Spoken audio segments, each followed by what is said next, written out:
Hello and welcome to TrollTraderCards.com. I'm Dave, or Dave C as I'm known on Twitch, and today I'm going to be showing you guys some of my GP testing for Liverpool. I'm going to do it a little bit different than you've seen maybe other sealed videos. I'm going to just be building the pools. You're not going to see me playing any of the games.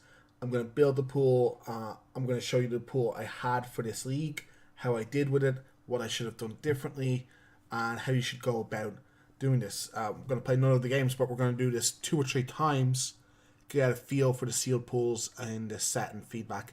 You know, watching limited games can be helpful to see card interactions, but a lot of you guys will be playing those limited games will get to know the cards themselves.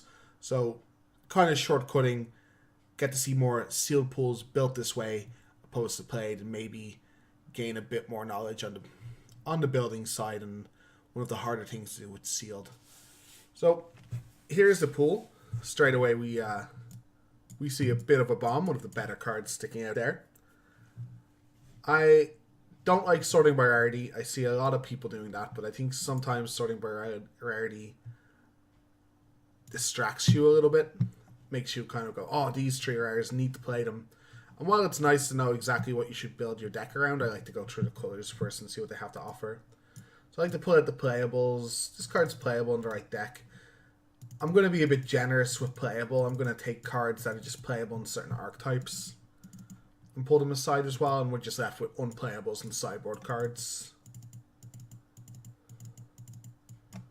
Like, there's a lot of these cards I don't like, but they can be playable in certain decks. So I like having a look at what the pool has to offer. White, an okay curve. Maverin Fane is a bomb, though you have to have enough vampires to trigger him. But even if I have no vampires, I'd consider playing Grey Ogre with the ability if he attacks, make a 1/1. I think I'd probably play him without any vampires, and then any additional vampire obviously makes him great. White doesn't have too much going for it, though. It has a Vanguard and a Vayne. Those are the cards drawing me to it. Doesn't really have any removal. It has Hammer Skull, which is probably its best common. The Aegisaurs are actually quite bad, I think, unless you have Pounces to go with them. And even then, or like stuff to really get use out of the Enrage trigger. So white not looking strong. A lot of playables in blue here. This turns out playable 1 in a million times. Cancel can be playable, but I haven't found it to be overly playable at the moment. Ooh, nearly all my blue cards. And double Entrancing Melody is rares. Again, try not get tunnel vision by rares, but with Hostage Taker and double Entrancing Vision, there's nearly no chance we don't end up just in blue. Besides that, blue has a fine curve, some 2-drops. I like having a 1 with the wind in nearly any of my blue decks. Sailor of Means, a bounce spell, no real removal. Collar is good in aggressive decks, and it's fine if you have Merfolk synergies. It's also fine in less aggressive decks if you have Siren's Ruses, but we have like no Siren's Ruse. So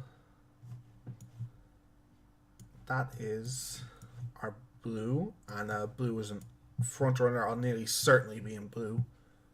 Black. Again, we're taking all our playables. This doesn't mean that I would play those cards. We're just only leaving completely unplayables behind to get a better idea of what our pool has to offer. Here in black, we have a couple decent removal spells and Dark Nourishment, Contract Killing, Vanquish the Weak. Market of Vampire is always nice, especially with double flyer, so it's not going to be uncommon probably to go Bloodletter into Market of Vampire. I'm a big fan of Squire, though it's not a reason to be in black. It is something you definitely want any number of in black if you're already there. Curve is a bit mediocre, but good removal spells. I'm not actually a fan of this card. I think you need to have a heavy amount of vampires before this is even playable, though I am a big fan of Deathless Ancient. So black looks solid. Here, Keeper nearly never ends up making my main deck, but we'll put it aside. I don't think actually Wily Goblin's playable. I think you'd have to almost be mono red, and even then I don't think its payoff is worth it. Rummaging Goblin sometimes, though I haven't in sealed yet. And then a lot of unplayables in red. Red not looking great. We have a Firebrand and cast double fleet, Fathom Fleet Firebrand, which I really like because it's a 2-drop that scales really well into the rest of the game. But we can almost dismiss red straight away here. Green has a lot of 2-drops for curve. It has a pounce. But green, outside the pounce and some decent curve considerations, green is nearly offering nothing here. So we are certainly in blue. Let's get all these blue cards. We're not going to play all these blue cards. And we're definitely playing a Hostage Taker in blue. We have enough treasures to make it easy to splash. I think this cancel is likely not going to end up in the deck. I think, depending, like we might also put these Wind Striders, depending on what else we end up putting in our deck. That's what it's looking like. And obviously, because we have Hostage Taker to maybe even avoid splashing, let's just see what that looks like. Don't think we want the Queen's Agent. Don't think we want the Bishop, which didn't look playable in our pool.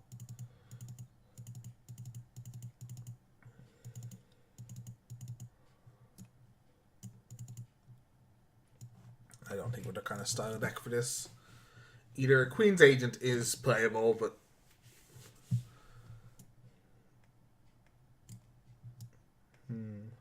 so 3-drop, 2-drop looks pretty nice.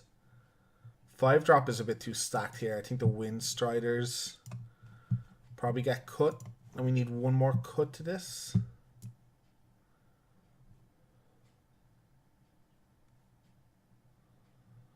I think one of the Tempest Callers is what I should cut.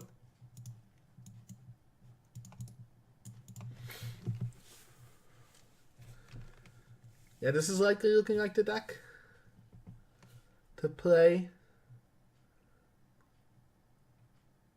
Black adds some nice removal. The one thing I'm a bit scared of is we have a couple of Treasure Makers in the Depths of Desire, the Contract Killing, Prosperous Pride. So if we really want, we could have a second Prosperous and even a third one. But there's no mana sink. There's nothing to put our mana into over and over again. We could have our second Tempest Caller over the first Skittering Heartstopper as well. But I think this deck isn't really using Tempest Caller to its fullest. That's not what I want to be doing. I just want another quote-unquote removal spell. What else is this deck? Yeah, if this deck had like the 1 mana return 2 pirates card, I think it'd be really good, especially with Hostage Taker. Is there anything I'm missing? No, I think this is it. I want to have a quick look at the white though, so let's remove the black. Except for the Hostage Taker. Let's look at the white. I think we can pretty much eliminate these two colors by what we saw when we lined them out. They're not offering us much, even if they improve curve a little bit. This Aegisaur. Have some Aerosaurs.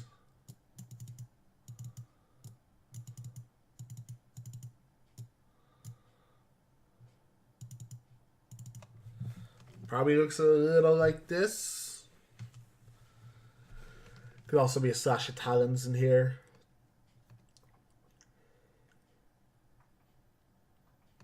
I don't think this looks better. I think there's a lot of strict downgrades here. I don't think the Bellowing Aegisaur does much. This isn't really a great Maverin deck. Yeah, I think the black looks way better. Offers us a lot more removal. And a bunch of removal with double Entrancing Melody seems exactly what we want to be doing. No, I don't think we have enough of any type to run the banner, though the banner can be great. If you do have enough to run any type, banner can be great. Added one too many cards here. Oh. So I think because we don't have mana sinks, like I said before, that we should run the Opt. Yeah, we should run the Opt. So this is the deck. It looks really great. If I got this at Liverpool, I wouldn't Sorry, I meant to finish the sentence. We should run opt over another land.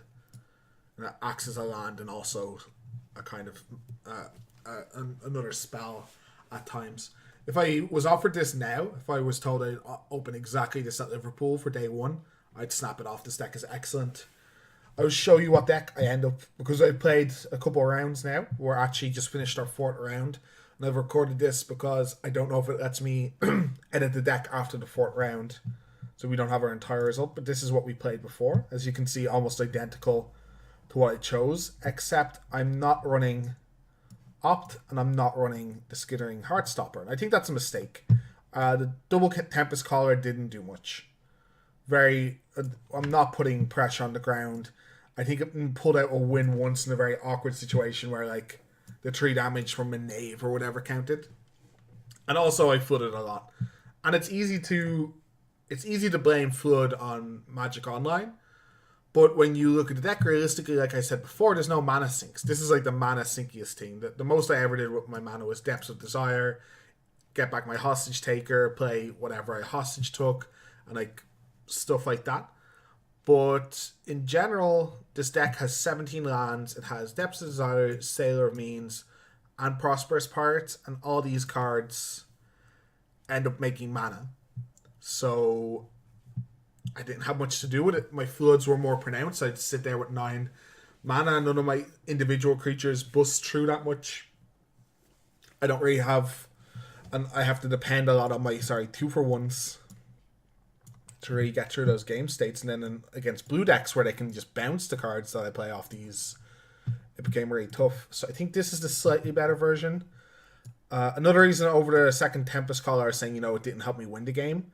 But it just didn't help my game plan at all, where this helps me, get rid of ground creatures, make these entrancing melodies a little bit better. I don't think there's much else I would change.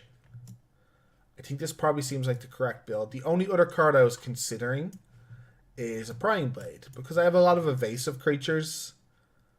We have 1, 2... This is kind of evasive.